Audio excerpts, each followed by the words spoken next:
ಹರಿಬೋಲ್ ದಂಡವತ್ ಪ್ರಣಾಮ್. ನಾವೊಂದು ಶ್ರೀ ನರೋತ್ತಮ್ ದಾಸ್ ಠಾಕೂರ್ಗೆ ಶ್ರೀ ಶ್ರೀ பிரேம பக்தி சந்திரிகா புத்தகம் படிச்சிட்டு இருந்தேன். இனிக்குள்ள ஸ்லோகம், ஜெய சனாதன ரூப பிரேம பக்தி ரசகூಪ ಜುಗಲ ಉಜ್ವಲ ರಸತನು ಜಹಾರ್ ಪ್ರಸಾದೆ ಲೋಕ ಪಾಸರಿಲಾ ದುಃಖ ಶೋಕ್ ಪ್ರಕಟ ಕಲ್ಪತರು ಜನು. சனாதன கோஸ்வாமி ரூப கோஸ்வாமிக்கு எல்லா புகழ்ச்சியும் ஆகட்டே. இவங்கள் ரெண்டு பேர் பிரேம பக்தி ரசத்துக்கு கிணறு போல இருக்காங்க. இவங்கள் ரெண்டு பேருக்கு உடம்பு ராதா கிருஷ்ணருக்கு மதுர ரசத்தில் போட்டிருக்கு, அப்படி இருக்கு உடம்பு.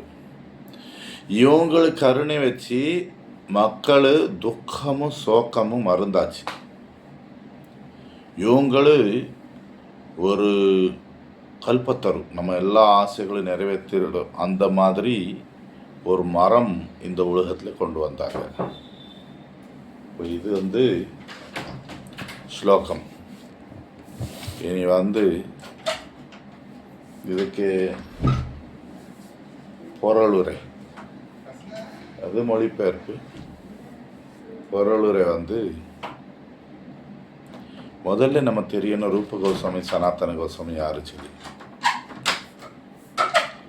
இவங்க ரெண்டு பேர் அந்த கோலோகத்தில் ராதாகிருஷ்ணா லீலையிலே லவங்க மஞ்சரி ரூப மஞ்சரி ஆகி ராதாகிருஷ்ணருக்கு சேவை செய்துட்டு இருக்காங்க. இந்த உலகத்தில் ஒரு உயர்ந்த பிராமண குடும்பத்தில் பிறவி எடுத்திருக்காங்க. சொன்னால் கன்யாகுப்ஜ பிராமின்ஸ்லே பெஸ்ட் பிராமின்ஸ் இந்தியாவிலே இல்லை இந்த இதில். பட் சூழ்நிலை, வாழ்க்கையில் சூழ்நிலை எப்படி வரலாம். இவங்க ரெண்டு பேர் கவுட தேசா, இப்போ என்ன பெங்கால் சொல்லுவோம், அங்கே உள்ள ஒரு முஸ்லீம் அரசன்கிட்ட வேலை பார்த்துட்டு இருக்காங்க. வேலை சின்ன சாதாரண வேலை கிடையாது. சனாதன கோஸ்வாமி அங்கே உள்ள பிரைம் மினிஸ்டர், முதலமைச்சர் போல இருக்காங்க, பிரதமர் போல இருக்க ஒரு உயர்ந்த நிலைமை. இது மினிஸ்டரில் உயர்ந்த, அவருக்கு கீழே தான் எல்லாருமே. ரூப கோஸ்வாமி ஃபைனான்ஸ் மினிஸ்டர். இவருக்கு ஒரு சகோதரர் இருக்கார், அனுபமா, ஜீவ கோஸ்வாமிக்கு அப்பா, அவரு ஒரு அமைச்சர். பட் இவங்களுக்கே அதில் திருப்தி இல்லை. இந்த பணம், சொத்து, அதிகாரம் இதில் அவங்களும் திருப்தி இல்லை. இவங்களுக்கு என்ன ஆசை, நம்ம எல்லாம் விட்டு சைத்தன்ய மகாபிரபு கிட்ட போயிடணும், பிருந்தாவனம் போயிடணும், இந்த மாதிரி ஆசை. இப்போ அப்போ மகாபிரபுக்கு லெட்டர் போடுவாங்க, கருணை காட்டுங்க. மகாபிரபு ஒரு வாட்டி பிருந்தாவனம் போயிட்டு இருக்கேன்னு சொல்லி இவங்க ஊருக்கு வந்தாச்சு. ராமகீலி சொல்லி ஊரில் இவங்களும் வாசம் பண்ணிட்டு இருக்காங்க. மகாபிரபு வரும்போது உங்கள் ஆசை கூட சீக்கிரமாக நிறைவேறும், இப்போ வேலை பண்ணிட்டு இருங்க. நம்ம என்ன பண்ணுவோம், உடனே அடம் பண்ணிடுவோம், எல்லாம் நம்ம அப்படி இல்லை. சரி, இப்போ ஒரு நாள் கொஞ்சம் 2-3 வருஷம் விட்டோம், எப்படியோ ஒரு நாள் ரூப கோஸ்வாமி சொன்னால், இவர் வேலை பண்ணுறது இவருக்கு ஊரில் 5 கிலோமீட்டர் 6 கிலோமீட்டர் தூரம். இவங்க இருக்கிறது ராம்கேலி சொல்லி. இப்போ இவங்களுக்கு பக்தி எப்படி இருக்கு சொன்னால், இவர் ஊரில் இவர் கிராமத்தில் ராதா கொண்டு, ஷாம கொண்டு, லலிதா கொண்டு இப்படி எல்லாம் போட்டிருக்காங்க. இப்போ இருக்குது. இப்போ கூட அவங்களை ராம்கேலி போனால் இதெல்லாம் பார்க்கலாம். அதே போல் அங்கே உள்ள பிராமணர் கூட உட்காந்து பாகவதம் படிக்கிறது, கேட்குறது, ஜபம் பண்ணுறது, இப்படி நான் என்ன ஆசை, எந்த முஸ்லீம் கிட்ட ஏன் வேலை பண்ணணும், இதெல்லாம் நமக்கு வேண்டாம், அப்படி விடணும் சொல்லி ஆசை. ஒரு நாள் ரூப கோஸ்வாமி வேலை முடிச்சுட்டு அந்த கவுட அந்த கேபிட்டலில் அந்த தலைநகரம் ஊர் கவுட தேசா சொல்லி அங்கேருந்தா ராம்கேலி 5 கிலோமீட்டர் வந்துட்டு இருக்காரு. நைட்டு ஒரு 10-11 மணி. இப்போ எல்லாம் 10-11 சொன்னால் பகலான போல. அந்த காலத்தில் ரொம்ப லேட்டு, 10-11 மணி, 500 ஆண்டு முன்னாடி. அப்போது ஒரு பல்லக்கு, இவர் அமைச்சரಲ್ಲ, பல்லக்கில் கொஞ்சம் மழை வந்திருக்கு. இப்போ ஒரு வீடு முன்னாடி இவர் போகும்போது கொஞ்சம் சவுண்டு வந்திருக்கு. அப்போ அந்த வீடு அம்மா தூக்கம் போயாச்சு. அவள் பயந்தாச்சு, யார் சவுண்டு சொல்லி கணவனுக்கு சொல்லுவான், பாருங்க ஏதோ சத்தம் வருது. அவன் தூக்கத்தில் சொல்லுவான், இந்த டைமில் யார் இருப்பான், நாயும் இருக்கும், திருடன் இருப்பான், இல்லை யாரும் அரசன்கிட்ட வேலை பார்க்குறது ஆள் இருப்பான். ரூப கோஸ்வாமிக்கு ஷாக்கு, என்னடா நாய் திருடன்னு அரசன்கிட்ட வேலை பார்க்கறது 3 பேரும் ஒரே இதில் சொல்லிட்டு இருக்கான் சொல்லி அடுத்த நாள் சனாத்தன கோஸ்வாமிக்கு சொல்வார், எனக்கு முடியாதப்பா நான் போயிடுவேன்னு சொல்லி. இவங்களும் வீடு விடும்போ, அதிகார விடும்போ கோடிக்கணக்கான சொத்து இருந்தது. படகு தங்க நாணயங்கள் எல்லாம் தானம் பண்ணிவிட்டாங்க. பிராமணருக்கு, வைஷ்ணவருக்கு, குடும்பத்தில் உள்ளவங்களுக்கு எல்லாம் கொடுத்து ஒன்றும் இல்லாமல் வெறே ரூப கோஸ்வாமி 10,000 தங்க நாணயம் ஊரில் ஒரு பணக்காரர் கீழே கொடுத்துருக்காரு. இது சனாத்தன கோஸ்வாமிக்கு உதவியாக இருக்குன்னு சொல்லி. தான் ஒன்றும் கொண்டு போகலாம், 1 ரூபா கொண்டு போகலாம். அப்படி ரூப கோஸ்வாமியை அனுப்பமா ஜீவ் கோஸ்வாமிக்கு அப்பா வீடு விட்டு கிளம்பியாச்சு, மகாபிரபு கிட்ட போகலாம் சொல்லி. இனி சனாத்தன கோஸ்வாமி பார்த்தாரு, அரசன் எனக்கு விட மாட்டான்னு சொல்லி இடையில லீவ் எடுத்தார், உடம்பு நல்லா இல்லை சொல்லி. அரசன் என்னடா லீவு, அந்த டாக்டர் வந்து சொல்லிவிடுவோம், ஒன்றும் ஆகலை.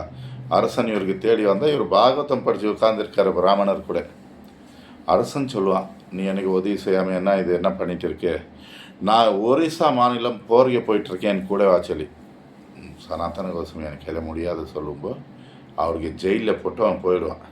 இவர் அந்த பணத்தில் 6,000 எடுத்து அந்த ஜெயிலருக்கு கொடுத்து ஓடுவார். ஓடும்போது கூட ஒரு வேலைக்காரன் ஈஷான்னு சொல்லி. இப்போ மெயின் ரோட்டில் போக மாட்டாங்க, உள்ளூர் காட்டு பாதையில் போயிட்டு இருக்காரு. இப்போ இவருக்கு வந்து பெங்காலில் தாண்டி பீகாரில் போகணும். அதுக்கப்புறம் அதுக்கப்புறம் பயம் கிடையாது, இவங்களுக்கு இங்கே தான் பயம். அப்போது ஒரு இடத்துல ஒரு ஹோட்டல் போல இருந்து அங்கே தங்கலா சொல்லி வந்திருக்காரு. அந்த ஹோட்டல்காரனுக்கு ஒரு ஜோயிஷன் சொல்லியிருக்கான், இன்றைக்கி ஒருத்தர் வருவார், அவர் கையில் 8, அந்த ஈஷான் கிட்ட 8 வச்சேன். சனாத்தன கோஸ்வாமி கையில் ஒன்றும் கிடையாது, அவனும் 8 தங்க நாணயம் வச்சுருக்கான். எங்கே போயிட்டு இருக்கோம், செலவுக்கு வரும் சொல்லி வந்தாங்க. ரூம் கேட்டாங்க, அவனும் ரூமு கொடுத்தான், சமையலுக்கு சாமானு இப்போ எல்லாம் கொடுத்தான். சனாத்தன கோஸ்வாமி புத்திசாலி, இவன் ஏன் இவ்வளோ மதிப்பு கொடுத்துட்டு இருக்கான்னு சொல்லி இவனுக்கு ஈஷானுக்கு கேட்பார், என்னடா எதை வச்சிருக்கியா சொல்லி. 7 சொன்னான், அப்போ கூட 8 சொல்லலாம். அவனு 7 வச்சிருக்கே தங்க நானே கூடடா, சத்து போயிடுவான், கொலை பண்ணிவிடுவான் யாரை சொல்லி அவனுக்கு அந்த ஹோட்டல் ஆளுக்கு போய் கொடுப்பாங்க.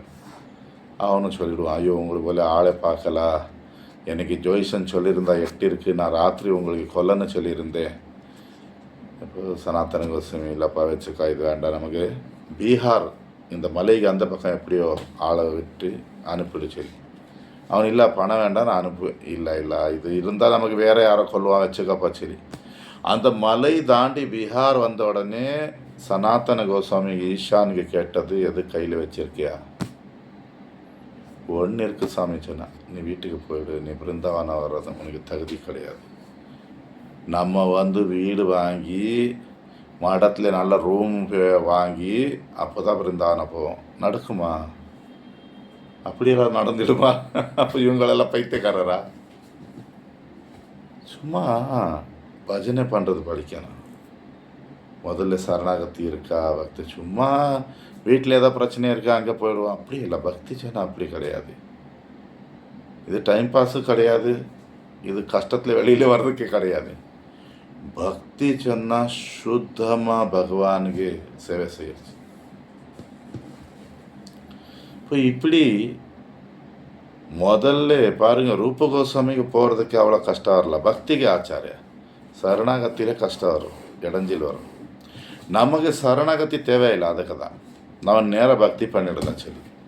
அதுதான் ஒன்றுமே நடக்காமல் இருக்குது வாழ்க்கையில். முதல்ல சனாத்தன கோஸ்வாமி பாரு 2 பேரும் மகாபிரபு கிட்ட வந்தார். ரூப கோஸ்வாமி பிரயாகராஜ் திரிவேணி சங்கமத்தில் வந்து மகாபிரபுவை பார்த்தாங்க. மகாபிரபு தானே 10 நாள் ரூப கோஸ்வாமிக்கு எல்லா படிப்பு கொடுத்துட்டு நீ பிருந்தாவனம் போயிடு சொன்னார். ரூப கோஸ்வாமி சொன்னார், நான் எல்லாம் விட்டு வந்தது உங்கள்கிட்ட இருக்கிறதுக்கு, நான் தான் சொல்லிகிட்ருக்கேன். மகாபிரபு சொன்னார், பிருந்தாவனம் அப்போ ஜபம் செய், பக்தி பண்ணு, கோயில் போடு. மகாபிரபு சொன்னார் கோயில் போடு சொல்லி. நம்ம இஷ்டம், நம்ம குருಗೆ போய் சொல்லிட்டு இருக்கோம் நான் கோயில் போடுவேன் சொல்லி. யா அதேപോലെ புக்ஸ் எழுதி கிருஷ்ணகிரியில் நடந்த இடங்கள் எல்லாம் திரும்பி இது பண்ணு. அவங்க அது குரு சொன்ன போல பண்ணாங்க. அட்டம் பண்ணலை. நான் இல்லை, நான் இருந்தா நான் உங்களுக்கு கூட இருப்பேன். குரு கூட எப்படி இருக்கன்னு அதே தெரியாது. நம்ம ராதாகிருஷ்ண கிட்ட போகிறதுக்கு முயற்சி பண்ணிட்டு இருக்கோம். எப்படி இருக்கு? சனாதன கோஸ்வாமி காசியில் வந்து மகாபிரபுவை பார்த்தாரு. ಅವ್ರಿಗೆ 30-40 நாள் உபதேசங்கள் கொடுத்து ಅವ್ರಿಗೆ இதே அவனு நீ 2 பேரும் ஒரே வேலை செய்யணும். அவர் அட்டம் பண்ணலாம். இப்போ சனாதன கோஸ்வாமி நிறைய புத்தகங்கள் எழுதியிருக்காரு. அதில் ரொம்ப முக்கியமான புத்தகம் பிரஹத் பாகவதாமிருதா. இந்த புத்தகத்தில் கோபகுமார் சொல்லி ஒரு கேரக்டர் வச்சு நமக்கு சனாதன கோஸ்வாமி காட்டிட்டு இருக்காரு. எப்படி நம்ம பகவானுக்கு சரண் எடுத்தா சொன்னால், குருಗೆ சரண் எடுத்துட்டு நம்ம அபராதம் இல்லாமல் ஜபம் பண்ணால் அந்த மகாமந்திரம் நமக்கு கோலோகத்தில் கொண்டு போகும். சரி, கோலோகத்தில் போய் என்ன பண்ணுவீங்க? அது என்ன பண்ணணும் அந்த விஷயம், பக்தி சேவை, அது ரூப கோஸ்வாமி சொல்லி கொடுத்தாரு. முதல்ல அபராதம் இல்லாமல் ஜபம் செய்யறது, சரியாக சரணாகத்தி ஆகுது. அதுக்கப்புறம் ரூப கோஸ்வாமி நமக்கு பக்தி பண்ணுறது சொல்லி கொடுப்பாங்க. பக்தியில் முக்கியமாக 5 விஷயங்கள் சொன்னார். தாஸ்ய, சாந்த, சக்ய, வாத்சல்ய, மாதுரி. இப்போ இது எப்படி இருக்குது பாருங்க. சாந்த ரசத்தில் உள்ளவனும் பகவானுக்கு தியானம் பண்ணுவான், வரணும், பகவான் மட்டும்தான். இப்படி சக்கிய ரசத்தில் உள்ளவனும் பகவானுக்கு சேவை செய்துட்டு இருக்கான். சகா ரசத்தில் உள்ளவனும் பயமும் வெக்கியமும் இதெல்லாம் ஒன்றும் இல்லாமல் பகவானுக்கு சமமாக இருக்கேன், அப்படி ஃப்ரெண்டு போல இருப்பான். வாத்சல்ய பாவத்தில் உள்ளவர் அப்பா அம்மா போல பகவானுக்கு கூட அனுபவம் இது வச்சுருக்காங்க. இனி மாதுரி ரசம், இது எப்படி சொல்லலாம், மதுர ரசா, ஒரு மாதிரி தாம்பத்திய அனுபவம் எப்படி இருக்கும் அந்த மாதிரி சுவை வச்சு சேவை செய்யறது. சில பேர் என்ன நினச்சிட்டு இருக்கான், நான் கிருஷ்ணனுக்கு மனைவி ஆகிடுச்சு சொல்லி. மனைவி கிடையாது. இங்கே வந்து சேவை. ராதாகிருஷ்ணருக்கு வந்து இது ரூப கோஸ்வாமி பக்தி ரசாமிருத சிந்தத்தில் விவரமாக எழுதியிருக்காரு. இப்போ முக்கியமாக என்ன சொல்லிட்டு இருக்காரு, ராதை கூட நிறைய சக்கிகள் இருக்கான். அவங்களுக்கு கூட ராதாகிருஷ்ணர் தனியாக இருக்கும்போது அங்கே போக மாட்டான். பட் இந்த மஞ்சரி போயிட்டுருக்கான். மஞ்சரி எப்படி இருக்கான், ஒரு பூ இனி ஓப்பன் ஆகலாம், இன்னும் மூடி இருக்கு. அப்படி சின்ன இவங்களு இன்னும் மேஜர் ஆகாத பெண்ணுகள், சின்ன பெண்ணுகள், இவங்களும் ராதாகிருஷ்ணருக்கு லீலையில் அங்கே உள்ளே இருப்பான். அப்படி இருக்கும்போது அங்கே சேவை செய்துட்டு இருக்க பெண்ணுகளில் ரூப மஞ்சரி, ಲವಂಗ மஞ்சரி முக்கியமான பெண்கள். இப்போ நரோತ್ತಮ தாஸ் ಠಾಕೂರ್ ಇವರಿಗೆ இந்த உஜ்வல மாதுரிய ரசத்துக்கே உடம்பு அப்படி இருக்கான்னு சொல்லிவிட்டார். இவங்களுக்கு வந்து பிரேம பக்தி பாவத்துக்கு உள்ள கடல் போல சொல்லலாம், கிணறு போல சொல்லிவிட்டார். நம்ம யோசனை பண்ணலாம், ஏன் கிணறு சொல்லிவிட்டாங்க, கடல் தானே சொல்லி. விஸ்வநாத் சக்கரவர்த்தி டாக்கர் சொல்லிட்டு இருக்காரு, கடல்ல எல்லா விதமான தண்ணி வந்து இருக்கும், கிணறுல ஒரே தண்ணி தான் இருக்குது. அப்படி வந்து பக்தி சொன்னால் பக்தி, பிரேம பக்தி சொன்னால் பிரேம பக்தி, வேறு விஷயம் அங்கே இருக்கக்கூடாது. நம்ம எப்படி இருக்கோம், கடல் போல இருக்கோம், எல்லாமே இருக்குது. ஒரு வாட்டி ஞானம் பேசிகிட்டு இருக்கோம், ஒரு வாட்டி கர்மம் நம்ம இந்த உடம்புக்கு உள்ள கடமைகள் ஒரு பக்கம், நம்ம சாதனை ஒரு பக்கம். இது 2 மிக்ஸ் பண்ணி இப்படி இப்படி குழப்பம் எங்கேயுமே இல்லை. பிரேம பக்தி சொன்னால் சேவை, பிரேமம் சொன்னால் ಅನುಭವಿಸಿ ಸೇವೆ. ಭಗವಾನ್ಗೆ, ಗುರುಗೆ, ವೈಷ್ಣವರಿಗೆ, ಸಾಧುಗಳಿಗೆ நம்ம வந்து அனுபவ சேவிக்கணும். நம்ம என்ன பண்ணிகிட்டு இருக்கோம், குரு என் வீட்டில் வந்துடணும், குரு என் வீட்டிலே தான் வரணும், வேறு எங்கே போகக்கூடாது. இதெல்லாம் ஆ அதே போல் நான் குருக்கு இவ்வளோ சாப்பாடு கொடுத்துடணும், குரு நம்ம ஆசையெல்லாம் இது பண்ணிடணும், என் பேரனுக்கு குரு கருணை ரொம்ப தேவை இருக்கு. பேரனுக்கு விடு, அவன் பண்ணுவான், என்னாச்சு? இப்படி நம்ம பக்தியிலே கடல் போல இருக்கும். என்ன உப்பு தண்ணி இருக்குது, வேறு ஏதோ இருக்குது, எல்லாமே மிக்ஸ். பட் ரூப கோஸ்வாமி சனாதன கோஸ்வாமி இங்கே ஞானமும் இல்லை, யோகா இல்லை, கர்மம் இல்லை, ஒன்றும் இல்லை, வேறே பிரேம பக்தி, அவ்வளோதான். அதுக்கு வேண்டி கிணறு சொன்னார். இன்னொன்று விஸ்வநாத் சக்கரவர்த்தி டாக்கர் சொல்லிட்டு, தாகம் தண்ணி குடிக்கணும் ஆசை, கடல் தண்ணி குடித்தா தாகம் போகுமா? கிணறு தண்ணி போகும். அப்படி பக்தி, பிரேம பக்தி வச்சுதான் நம்ம பயம் போகும், கவலை போகும், துக்கம் போகும். அப்போ இவர் அந்த கிணறு ரொம்ப வெயில் இருக்கு, நம்ம அந்த டைமில் ஒரு நதியில் குளத்துக்கு உள்ள தண்ணி கூட சூடாக இருக்கும், பட் கிணறு தண்ணி எப்பவுமே குளிராக இருக்கும். அதுக்கு வேண்டி இவருக்கு கிணறு தண்ணி சொல்லிட்டாங்க. இப்படி நம்ம எல்லா மாயிலே மாட்டிருக்க ஜீவன் நமக்கு மகாபிரபு ரூப கோஸ்வாமி சனாதன கோஸ்வாமி மூலமாக நமக்கு சில படிப்புகள் கொடுத்துருக்காங்க. நம்ம அவங்களுக்கு சொன்ன பாதையில் போனால் நம்ம கண்டிப்பாக இந்த பௌத்திக கவலைகள் துன்பத்தில் வெளியில் நம்ம பகவானுக்கு ராதாகிருஷ்ணருக்கு அன்பு பக்திக்கு உள்ள பாவங்கள் அனுபவிக்கலாம்.